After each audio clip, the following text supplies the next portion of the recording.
the way, like, when I was just going through Instagram as well, like, there seems a certain joy in all your stories and, like, everything that you post. So of course, I might say that, like, there is some intensity to each and everything that you do.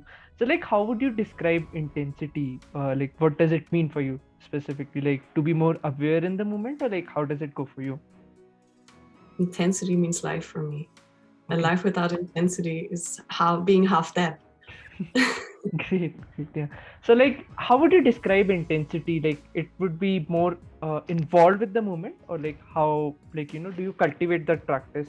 Like, let's say there are some Isha yoga meditators who might be watching this, who are going on and off from their practices, right? And like, of course, Sadhguru always talks about intensity, but it just remains like a YouTube knowledge thing, right? Not being practically implemented in our life. So, how can we do that if, like, sometimes, right, there are challenges, people go on and off from these practices, or like, that intense state. So how do you cope up with? I'm sure there might be some days, right, when you're down, or like there's never a day now. No, there's never a day without hatha yoga. It doesn't happen. I don't even ask myself if I would do it or not. Mm. So I've made quite established in my practice. I would definitely say push through a mandala, push through a 42-day mandala. This is important because I did that in the beginning. It was tough.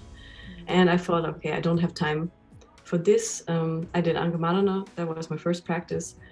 And it was really tough to do the mandala, doing it twice a day. It really broke me in many ways. I changed my diet in that month, during that mandala, because my body did not allow me to do the practices if I didn't eat the right things, or it was much more straining. So this month, or this mandala, was very intense, and from that on, everything went smoothly. And I could not put the practice down anymore because it became a part of me. So pushing through the mandala, just saying, okay, these 42 days, I am investing my life into this. And this will just bring about the change that you, and the intensity that you're looking for. That's my experience. Got it, cool. So, like, I think you also need a certain thirst for it to experience something more than you know already. Because I think sometimes we're like, okay, my life is good. I'm happy. I'm satisfied. I'm content. I don't need more. But I can tell you, there's so much more out there. Why don't you take it and grab it? Because this life is short. And if you just sit in front of Netflix and snacking all day, you will never feel this life. You will just, be half alive. And it's sad that you don't take this step of doing what you can do. Because it's a shame if you don't do what you can do. Yeah, definitely. Like, why do you think? Because I also usually see people that, like, whenever we are trying to convince someone of something, let's say to take up a spiritual practice or something, there's a lot of resistance to that, right? People, I think, come up with excuses that, okay, I do not have time for this.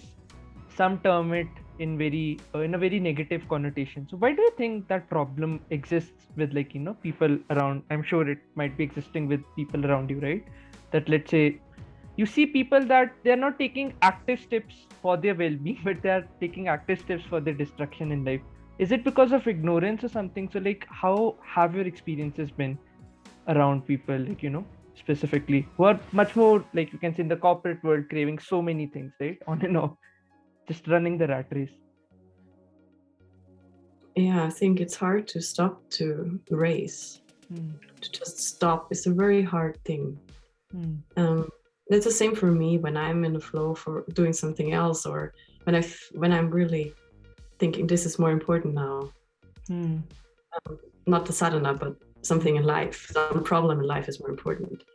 I just related to myself because that's my inner experience. And I don't want to judge or talk about other people because I probably think that we are very similar. To just stop and meditate when I'm right there with my mind in my head, within a problem, and I want to solve it. To stop, sit, and meditate is really hard.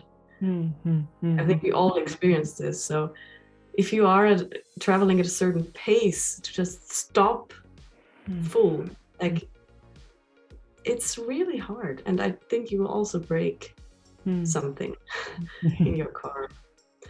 So I guess just taking small steps is a way, but I think that people have not really understood that there's more to this life than the suffering they go through every day, the rat race. So to make them aware of this is a tough chore. Great. Yeah, definitely. I think I had read this somewhere that, like, you should live the life that you want people to, like, live, right? You should lead by examples, I think, because usually people kind of just pass their judgments and commentaries without even actually showing actual proof in their own lives. So I think that is where the fundamental shift needs to happen. Yeah, like,